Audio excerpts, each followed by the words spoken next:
دیکھیں جو پہلے حضرت عمر رضی اللہ تعالیٰ عنہ نے کچھ بچوں کا وظیفہ مقرر کیا تھا، وہ تو نہیں کما سکتے تھے، دودھ پیتے بچے، پھر کوئی 2 سال کا بچہ، اس طرح کی یہ ہو گیا۔ پھر اس طرح جو بوڑھے بندے ہو گئے، وہاں میں اپنی مفاد کی بھی بات کروں گا، بوڑھا ہو گیا ہوں، اب 64 سال 63 سال عمر ہو گئی ہے، تو جو ان کے لیے بھی کوئی سوچا جائے، ریاست ان کے لیے بھی کوئی سوچے کہ اب یہ کام نہیں کر سکتے۔ یا دیکھا میں نے بہت سارے بوڑھے بندے ہوتے ہیں بیچارے، ریڑھی چلا رہے ہیں، پھل فروٹ بیچ رہے ہیں، بڑا مجھے دیکھ کر ان کو ترس آتا ہے۔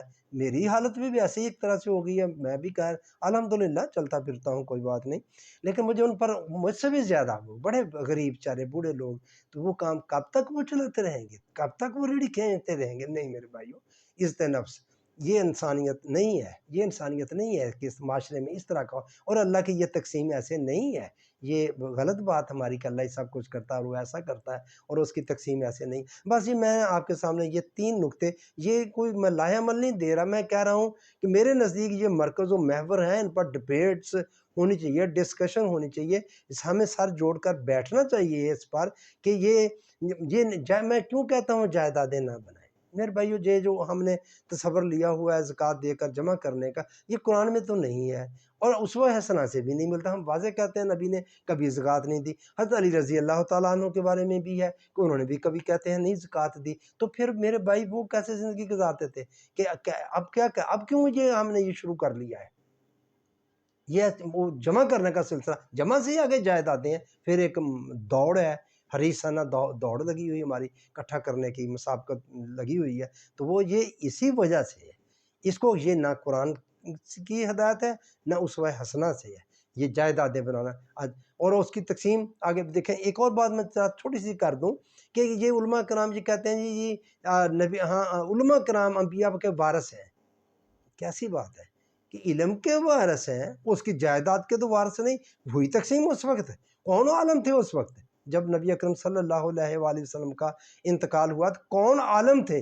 وہ سارے ہی عالم تھے جو صحابہ کرام تھے، اور آپ کا جو ورثہ، وہ چیز جو بھی تھی آپ کی، وہ تقسیم ہوئی آگے علماء میں ہیں۔ آپ یہ وارث بن کر بیٹھ گئے ہیں کہ ہم وارث ہیں، تو پھر آپ کی جو آگے چیزیں ہیں وہ کیوں آپ کو جائیدادیں بناتے ہیں؟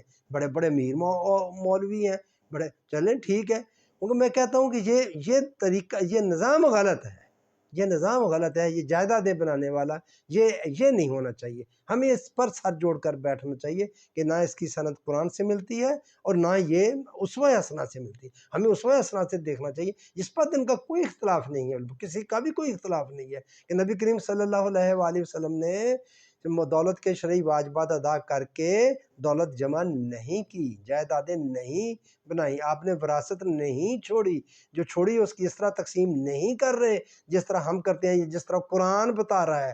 سوچنے کی بات ہے، قرآن کی بات میرے بھائیوں وہ وقتی طور پر تھی۔ میں آپ کو یہ بھی تھوڑا سا اسی میں تھوڑا سا بتا دوں کہ جو دیکھیں، قرآن اس وقت معاشرہ تبدیل ہو رہا تھا کفریہ معاشرے سے اسلام کے معاشرے میں، تو بہت سارے تھوڑے عبوری وقت کے لیے نظام بنا دیے گئے، مثلا غلامی ہے، اب غلامی نہیں ہے۔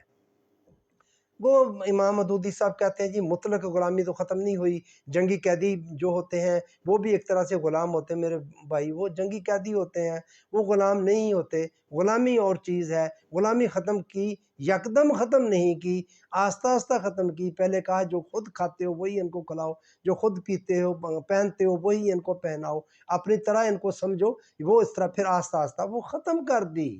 جس طرح امام مودودی صاحب کہتے ہیں غلامی ختم نہیں، تو اس طرح تو پھر حرام بھی کوئی مطلق حرام نہیں ہے۔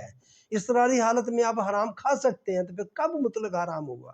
تو میں جسٹ ایسی بات یہ میں کر رہا ہوں، تو ہمیں میرے بھائیوں اس بار یہ سوچنا چاہیے، غور کرنا چاہیے۔ بس یہ میں 3 نکات رکھنا چاہتا تھا آپ کے کہ یہ ڈبیٹیبل ہیں، آپ ان پر ڈسکس کریں اور کسی طرح ہم کسی نقطے پر پہنچیں تاکہ صحیح اسلامی نظام، سلامتی والا نظام، سلامتی والا نظام، امن والا نظام، اطمینان والا، اطمینان یہ ہے اللہ کا ذکر، اگر وہ ہو جائے تو یہ اطمینان کا باعث بنے گا، اس طرح ہمیں اطمینان آئے گا۔